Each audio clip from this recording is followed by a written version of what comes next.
The question a viewer asks is, I'm in the US, I'm a US citizen, can I sponsor my sister and her family to come to the United States?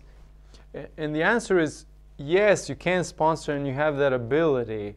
You know, unlike, for example, if he was a cousin, you could not. But you really want to look at, do you want to do it from a time perspective? And so sponsoring immediate relatives are your children, which are, you know, under the age, or your parents and you're over 21, or your spouse.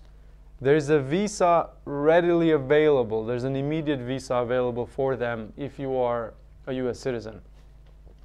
For sisters and brothers, on the other hand, for siblings, there are no visas readily available. So even though the processing, let's say, of a family petition could, let's say, take 7 months, now you might have to wait an additional 10 years because that quota has been filled.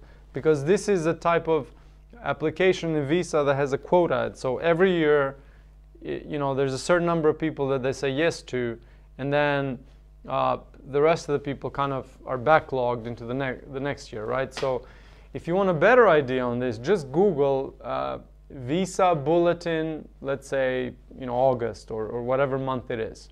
And then you can go in there and you can look at your category, read carefully, and look at the family-based categories, and then look there what's the current processing time, and that's the best way to see, you know, how long it's going to take you to sponsor your sister. And then if you want to sponsor them, or if you want them to come to the United States sooner, there might be a bunch of other ways to do it.